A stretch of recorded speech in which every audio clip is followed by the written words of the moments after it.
Audio Jungle.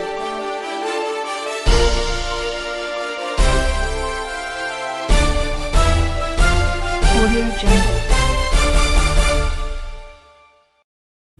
Selamat siang pemirsa, Indonesia News kembali hadir menyapa Anda pada hari ini. Kami akan menghadirkan sejumlah berita akurat, aktual, dan terpercaya. Bersama saya Octavia Marcelina, inilah Indonesia News selengkapnya.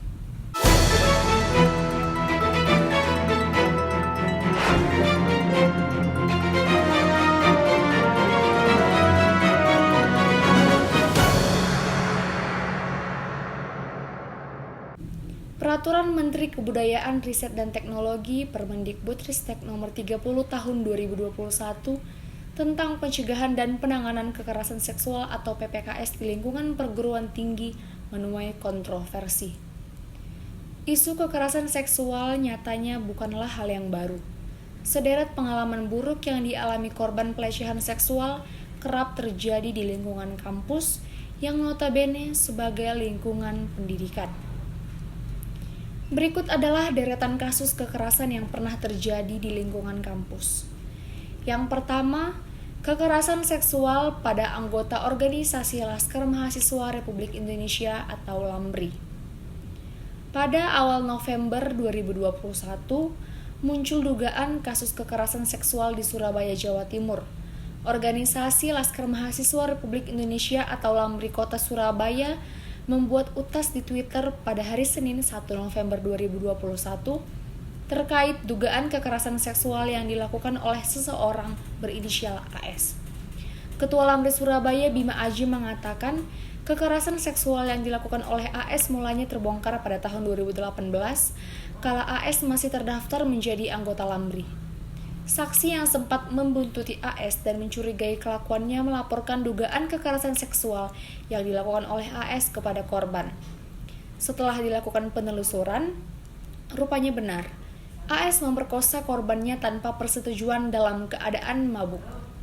Kasus ini semakin berkembang hingga adanya korban kelima. LAMBRI sudah menerima laporan-laporan tambahan, namun laporan lain belum dipublikasikan. Kasus lainnya, kekerasan seksual terhadap mahasiswi Universitas Riau oleh dosennya di tengah proses penyelesaian tugas akhir. Seorang mahasiswi berinisial L melaporkan dekannya SH ke kepolisian.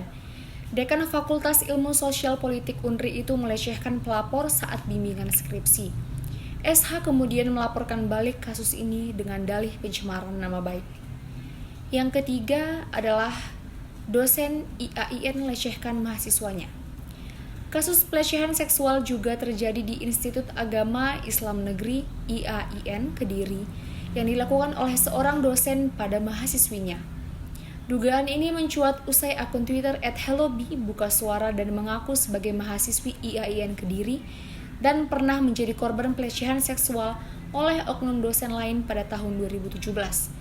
Dia mengaku sebagai mahasiswa prodi hukum keluarga Islam IAIN Kediri. Saat itu, korban duduk di bangku semester 1 dan diajar oleh seorang dosen dengan inisial A yang sering mengatakan kalimat mesum kepada korban. Dosen juga kerap memanggilnya dengan kata-kata sayang dan juga menginformasikan semua kegiatan perkuliahan kepada korban. Kasus pelecehan seksual yang selanjutnya adalah pelecehan yang terjadi pada saat KKN di Pulau Seram.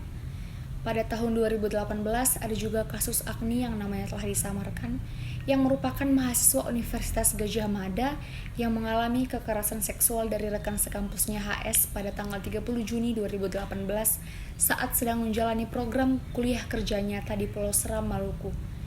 Kasus ini menjadi isu nasional setelah media mahasiswa UGM Balerum Press mengungkapkan kasus ini secara detail mengenai dugaan serangan seksual yang dialami oleh Agni. Kasus yang terakhir adalah kasus kain jarik Gilang Bungkus. Ada juga kasus pelecehan seksual yang sempat viral, yakni kasus pelecehan seksual yang dilakukan oleh Gilang Aprilian Nugraha Pratama atau yang akhirnya dijuluki dengan Gilang Bungkus Jarik. Kasus ini berakhir dengan hukuman penjara selama 5 tahun 6 bulan dan denda sebesar 50 juta rupiah pada sidang vonis di Pengadilan Negeri Surabaya, Rabu 3 Maret 2021. Salah satu yang mencuri perhatian publik ialah jenis fetis yang dialami Gilang yang tak lazim. Dia memiliki ketertarikan seksual dengan melihat laki-laki terbungkus kain jarik. Modusnya, dia berpura-pura meminta tolong pada sejumlah mahasiswa untuk keperluan tugas akhir. Para korban dibungkus dengan kain jarik. Universitas Airlangga sebagai kampus tempat Gilang menimba ilmu kala itu membuka help center untuk mengumpulkan para korban yang ingin melaporkan kasus fetis ini.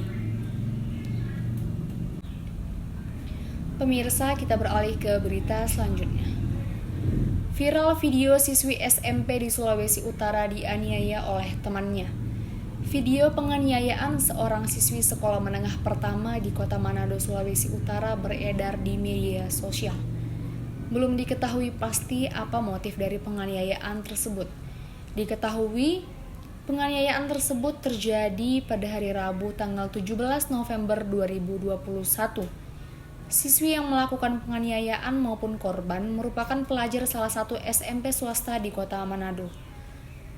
Kepala Dinas Pendidikan Kota Manado, Dahlan Walangitan, membenarkan bahwa yang terdapat dalam video tersebut adalah siswi SMP di Kota Manado. Dahlan menjelaskan, kejadian tersebut terjadi di sekitar jarak 200 meter dari sekolah. Sesuai informasi dari Kepala Bidang, saat itu sudah selesai jam pelajaran di sekolah.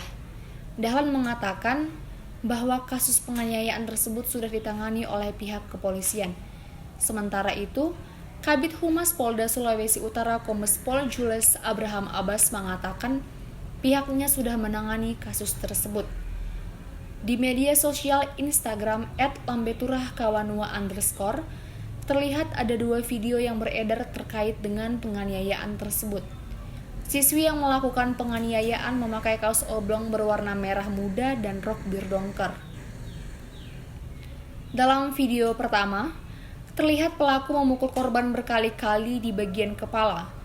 Pelaku terus saja menganiaya dengan menjambak korban hingga jatuh tersungkur ke aspal jalan. Korban terlihat tak berdaya dan menutup bagian muka untuk menghindari pukulan. Korban saat itu memakai kemeja berwarna hijau motif kotak-kotak. Meski sudah tersungkur, pelaku masih tetap memukul korban di arah bagian kepala hingga bagian samping tubuh korban.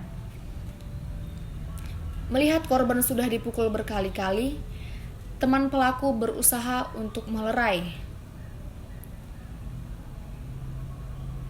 Dan para pengemudi sepeda motor yang melintas di lokasi itu juga membantu untuk melerai.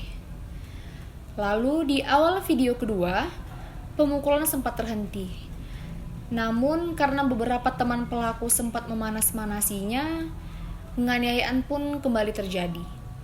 Pelaku kembali menarik rambut korban dan memukul korban berkali-kali di bagian kepalanya hingga ia tersungkur. Saat memukul korban, terdengar pelaku mengatakan kata-kata makian.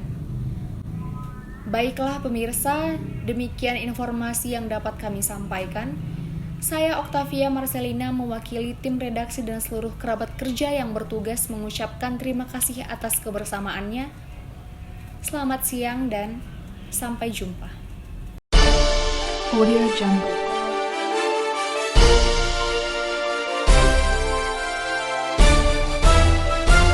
Audio Jungle.